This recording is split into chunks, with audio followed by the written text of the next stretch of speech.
in 2018? I know you don't believe that. Because I believe Tupac didn't die. Really? You think Tupac's still alive? For real, Man. for real. Vlad believes everything he reads. No, I don't believe everything I read, but I actually interview people around the situation. Okay, that's cool. You interview people that seen the dead body, all that. That's cool. You must live with your truth. Right. But So I'm telling you. You believe Tupac's alive right now? I'm just saying that every politician did not die of fucking the car crash, and some of them motherfuckers got killed. Okay, fair enough. Some of them plane crashes were deliberate. Okay. So spill the shit over in the hip hop, man. It is a possibility. Okay, we'll leave it at that. It ain't. Believe me, it ain't just open and shut, bro. Did you know Suge? Yes, I know Suge. It's not like he's not going. I know Suge. Well, I mean, he's sitting down for a while. Did you know him? Well, I assume that you guys aren't I know Suge. close at this very moment. I was closer than you think. I was actually I spent 5 weeks up there in the LA County Jail in summer 2015 when Suge first got up there. Oh, really? And yeah, I seen him quite a few times up in there. So. Okay, did you know him before then also? Yeah. Okay, so you known him for some years. But they actually used to have me, my little 5 weeks in there. I get visitors on Saturday, and every time, I don't know if that was by design, if they planned it, they would make my visit be right next to his, like you're in this little booth kind of, and they put me next to him every time.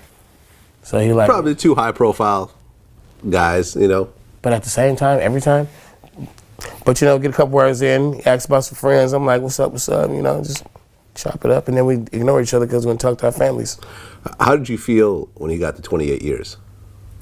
Well, a lot of people go, what is a 28-year plea deal? Like that's like that you when you get 28 years, you kind of fighting that shit. You don't just plea bargain for that. But especially when you're 50 something. Yeah, but I guess he was tired, man. I don't know. I just know I've been in that building, man, and he's been in that building, what, 5 fucking years or something? Like 4 3 years. Well, I talked to Reggie Wright Jr., who was the head of Death Row Security, and he stayed in contact with Suge this whole time. The way he explained it.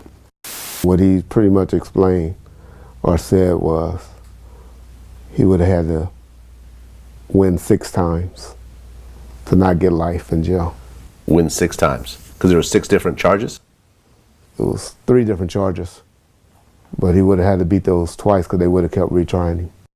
Well, in hindsight, you look back in the law and you think about what could have been done different, and people got all this stuff. Well, you should have called the police immediately. You should have not left the scene. All this stuff that, you know, but man, in the moment, you don't know what you would do. So, you know, I don't wish 20 years in jail on anybody.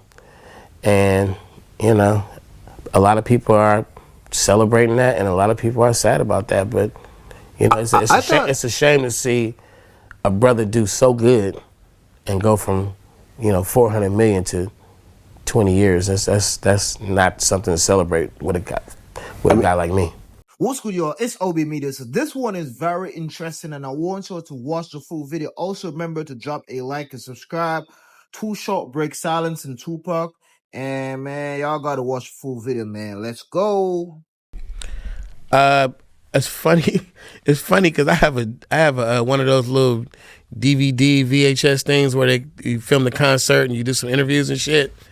And I did I think it's the Short Dogs in the House one. If you get the Short Dogs in the House little home DVD, whatever. We hired Shock G to host the party, the behind the scenes footage as Humpty Hump. So he's going around and he's, you know, asking people questions in the Humpty Hump voice. I'm doing a show, we filming, it's sold out, it's an event. And I go watch this shit years later.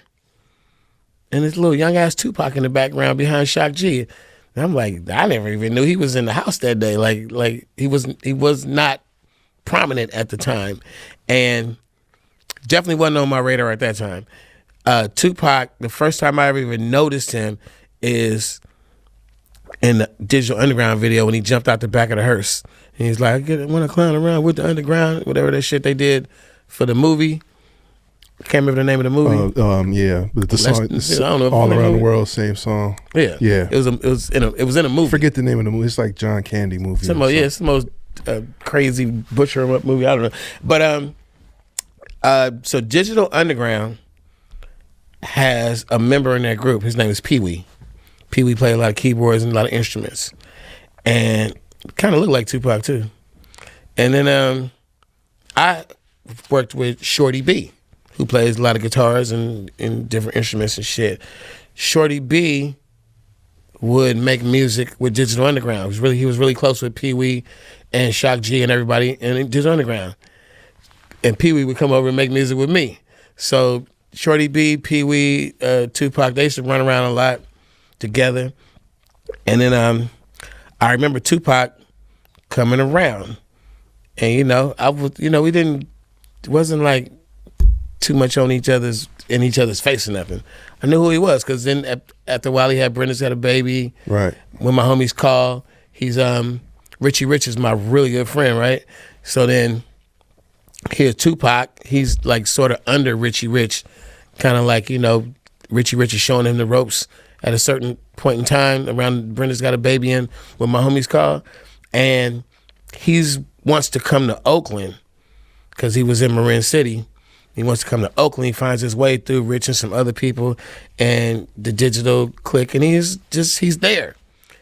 I remember one day we rode in my truck, and Tupac and Shorty B jumped in the truck with me, and I noticed that he had a pistol on him. And I was just thinking to myself, I carry guns a lot, and you would never know because I'm from Oakland, and I just wouldn't let an Oakland nigga or any other nigga know that I got my thing on me at the time. It's just something you just don't do.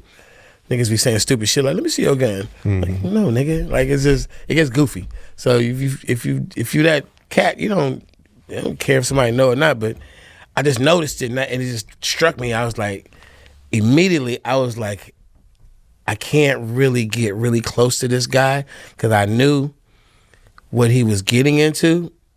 And I was like, if my guys catch wind of his ambition, they're going to cling to him. Got it. And I'm like, he could find his way anywhere he wants in the world, but I'm not bringing him to where I'm at. Yeah. And I'm just not. And I just knew, I could tell that he wanted the streets.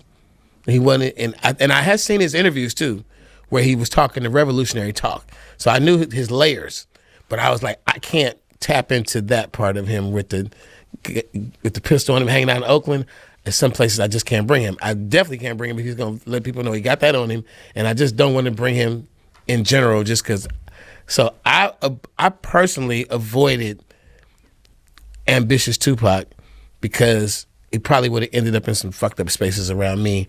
And you got to be in the right state of mind. You can't go. Like, he did it, though, bro. Like, when he went to L.A., he ended up in those circles and he went all the way. Just what I thought he would do is what he did. He was like, I want to be that gangster, revolutionary, like everything. I want to be the ladies, man. I want to be the biggest rapper. Like, he had that ambition. I was like, get that shit away from me. I didn't want to be a bad influence on Tupac, and that was just my choice. Man, I ain't gonna lie, man. Too Short gave us some very interesting perspective. And when you think about it, man, Tupac wasn't the regular rapper, man. He was living a whole nother life. Like, Tupac lived the life of all rappers. He was the ultimate rapper. And I wouldn't be surprised he's still alive, man. I wouldn't be surprised he staged an early exit. I wouldn't be surprised, man. I wouldn't be surprised because we know that it's not hard to fake a death, man. We see so many people done it over the years, so it's not impossible. But yeah, I hope like the young rappers, actually can learn something from Tupac, man, because I feel like they fail so far, but I hope some can get the lesson because when you think about it, like Tupac days was really grime. Like that was the real gangster era of rap music where it was real in the street. And Most of these rappers can't survive that heat, man. That type of heat will drive a rapper crazy, make a rapper want to quit music and do a regular 9 to 5 job, man. So, like, Tupac wasn't the regular rapper when you think about it, man. Like, to survive, as long as he did, I give him, credit for that, man. You gotta be real strong, man. Like, 5 shots could have handed, man. Like, crazy, bro. So when you think about it, man, the life got so heavy that eventually Tupac can't handle that type of heat, man. And no rapper can live a certain way for too long. That's why you gotta learn. That's why you gotta see the curve early. You see what I'm saying? So when you think about it, my people, rap is not for you if you're not willing to do certain stuff, man. And that's just the reality.